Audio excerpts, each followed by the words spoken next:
Good Thursday evening, everyone. It's 21 News Chief Meteorologist Eric Wilhelm here. It's Weather for Weather Geeks time, and another beautiful day today, and we're going to have another one coming up on Friday. In fact, the upcoming weekend will be sensational. You know, we had a veil of clouds, some serious clouds overhead this afternoon, but really it was mostly sunny for a good chunk of the day today. Made for some nice sky optics, thanks to everyone who submitted some pictures to us of some sun dogs and some circumhorizontal arcs.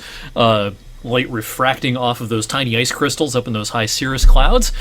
Made for a kind of a cool sight at times this afternoon. We had a nice sunset just a minute or two before I started recording this video. Our sunset this evening at 7:02. Our sunset Friday evening will be at exactly 7, and that will be the last 7 o'clock or later sunset that we have until March the 8th. Coming up in 3 weeks, our sunsets will be before 6:30 as the days continue to get shorter at a rapid pace. Hey, do you remember this one 22 years ago? We had some snowflakes in the air back on October 2nd, I should say, 2003. Wasn't much. It was 1/10 of an inch worth of snow officially at the Youngstown Warren Airport, but a lot of us saw some snowflakes, and this is the earliest in the season on record that we've had snowflakes measured. Measurable snow, I should say, across our area. None of that locally, and across the lower 48, you have to head to Alaska or across the pole into Siberia to find any legit snow here in early October of 2025. We had 75 at the airport today after 74 yesterday. Both of those numbers, of course, well above the average for the first few days of October. Our average high is 68 degrees. At this time of the year. All right, it's Thursday. We got an update from the U.S. Drought Monitor today, and the rains certainly have been beneficial of late. Of course, it's been bone dry this week, but we had some beneficial rains last week, and as a result, they took out the extreme drought designation for southeastern Columbiana County and replaced it with a severe drought designation. Still a problem.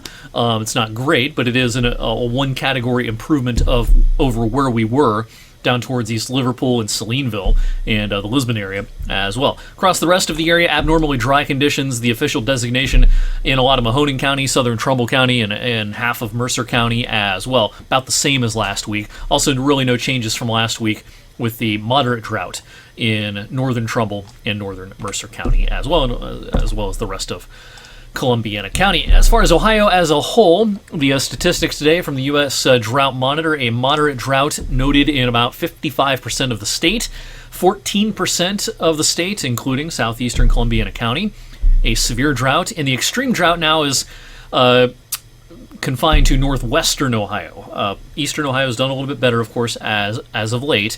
Only 3% or so of the state with absolutely no drought designation, no abnormally dry designation here in early October.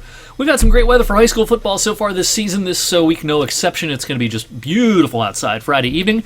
These temperatures are very similar to the evenings we've had, at least over the last few Friday evenings, starting out in the upper 60s around 7 p.m., ending up in the upper 50s at the end of our game. So if you remember what the weather has been like and those temperatures have been like over the last few weeks, you can pretty much expect a repeat performance. Let's talk college football, and specifically, of course, YSU with a big game taking on South Dakota State at the Ice Castle. This is going to be under the lights. Sunset a little before 7 p.m. Kickoff at 6 p.m.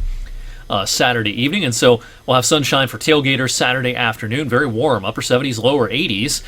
Temperatures will retreat through the 70s during the course of the game. It'll be more like early September rather than early October across the area Saturday evening. We're going to blitz through Futurecast. There's not much to show you. That veil of high clouds that we've had overhead from time to time today, it may still be around at daybreak tomorrow morning, but by the afternoon, it's back to just Chamber of Commerce weather, deep blue skies, cobalt blue skies, hardly a cloud in the sky for the weekend. Maybe a few cirrus clouds overhead Saturday for a time, but I think it is bright and sunny on Sunday with not a cloud to be found. We've got lower 80s in the forecast for our highs both Saturday and Sunday as well as Monday. Now, I suspect these will be the last 80-degree readings that we see in 2025, kind of on par with the last couple of years. We had our last 80-degree temperature last year on October 6th. The year before that was October 5th. The 30-year average is at the end of September. The latest 80-degree reading on record occurred back in 1961. We had 80 degrees or higher back on November 3rd. That was very, very late in the season, of course. But it's probably going to be the last 80s that we see for the season. Now, beyond the warm stretch for the weekend and the first part of next week, I think there will be a cool front that brings us some showers Tuesday into Tuesday night. It'll also bring us some legit October weather, at least for a couple of days. Mid-60s then next Wednesday. Next Thursday, a rare below-average day by a few degrees. So we've lowered our expectations to 61 a week from today on Thursday. Now, beyond that, we go back above average. Now, it's not going to be in the 80s.